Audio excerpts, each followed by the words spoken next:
And it's Family Day at the El Paso Museum of History. And this time around, we're focusing around the Hall of Giants and its new exhibit, El Paso and Her Mayors. Various activities are available throughout the day, but things started off with the Pledge of Allegiance and the presentation from the Freedom Shrine of America of copies of the basic documents of our country.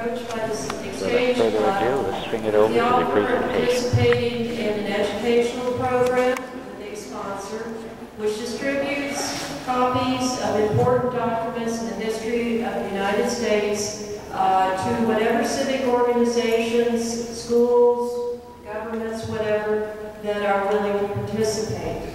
And as such, they handed us about 35 documents, most of which are on display, from the Declaration of Independence to the Constitution, and then the development of the definition of which men are created equal, which has been the story of the development of the United States since that time. Anyway, without further ado, I would like to introduce Mike DeFrank, who is president of the Exchange Club. And I'd also like to ask our director, Elia Messenger, to come up for a presentation of the plaque. Thank you.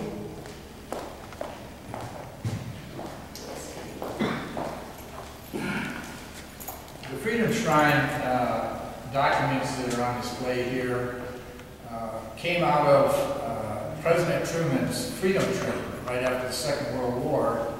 They took many of the famous documents, or the real ones, and they put them on a train and they went across the United States displaying these documents. From that, the National Exchange Club got the idea of taking these same documents, these freedom documents, and making displays and then putting them throughout the United States. And the purpose for that was to remind all Americans about how much the forefathers of this country, their work, their dedication, the hard work that they had put into all of these documents for the freedoms for this country.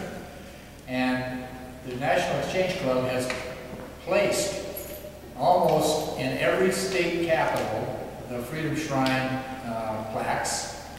There is one in the courthouse here in El Paso, the Sergeant Major's Academy, and several of the high schools here in El Paso.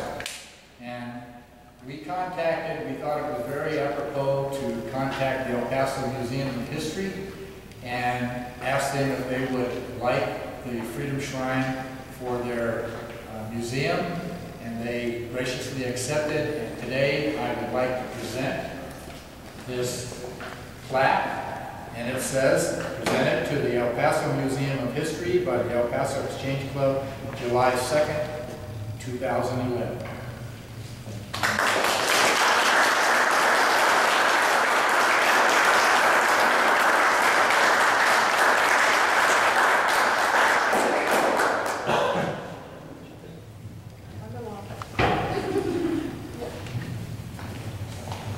On behalf of the El Paso Museum of History staff, I accept with deep appreciation and respect the plaque. Thank you. And now please allow me to read something very special. When in the course of the human events it becomes necessary for one people to dissolve the political bands which have connected them with another, and to assume among the powers of the earth the separate and equal station to which the laws of nature and of nature's God entitle them, a decent respect to the opinions of mankind requires that they should declare the course which impelled them to separation. We hold these truths to be self-evident, that all men are created equal, that they are endowed by their Creator with certain unalienable rights, that among them are life, liberty, and pursuit of happiness. Happy Independence Day!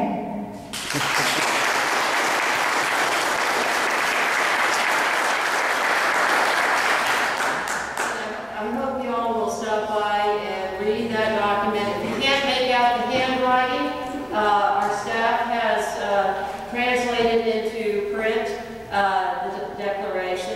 Okay, I'd like to hand this back over to Sue Taylor, who's going to tell you about all the neat things that are going on today.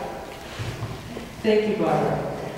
Okay, this is going to be a fun day. Downstairs, as you look at the copy of the Declaration of Independence, you're going to notice the handwriting is done. That was done with copper plate. Many of you, if you came to our Threads of Memory exhibit a couple of months ago, probably saw the beautiful documents and handwriting from Spain. That was all done, not with a Xerox, not with a typewriter, not with a computer, with a quill pen. So, you'll have your opportunity to try writing with a quill pen. If you thought it was easy, you have another thing coming. So you'll have that opportunity right over there. Josephina Dunn is one of our volunteers, and she will help you. You can trace the letters, and then if you feel ready, you can sign your name, pretend you're signing the Declaration of Independence, and see what it was like. Maybe you can write your name like John Hancock did, so blind King George will be able to read it without his glasses. So you can do that. We also have, for the younger set, some coloring pages of various people. We have George Washington, we have President Abraham Lincoln, we have the spirits of 1776. We have a word search and an unscramble. So that is what we have right over there.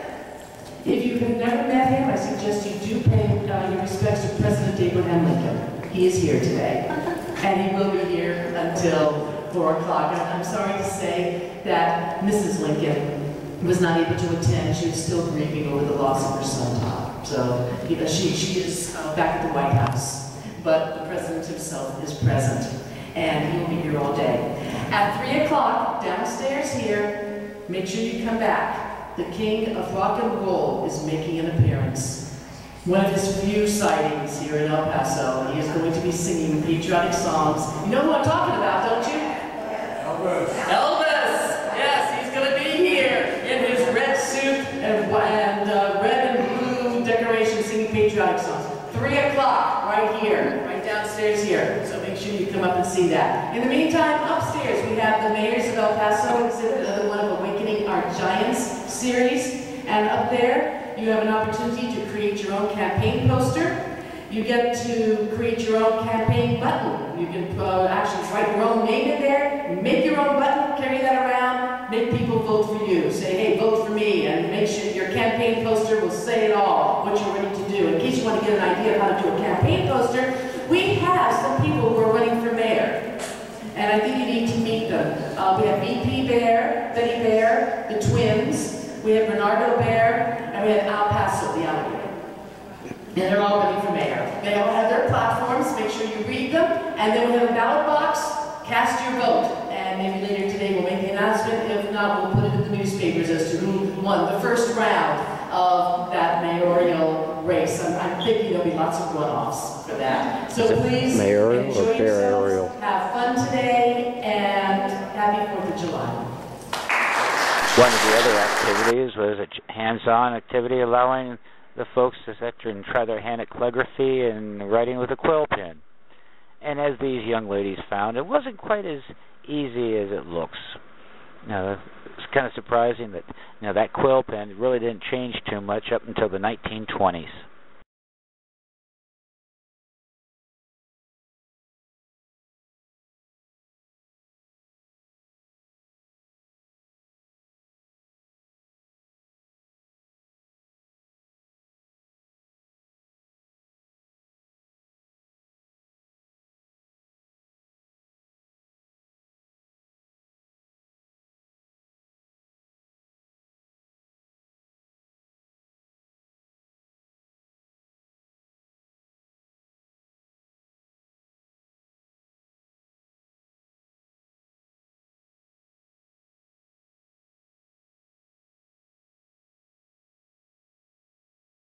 And at the campaign buttons station, the girls took a break as a photographer from the Times came by and snapped pictures of all the goings-on here at the museum.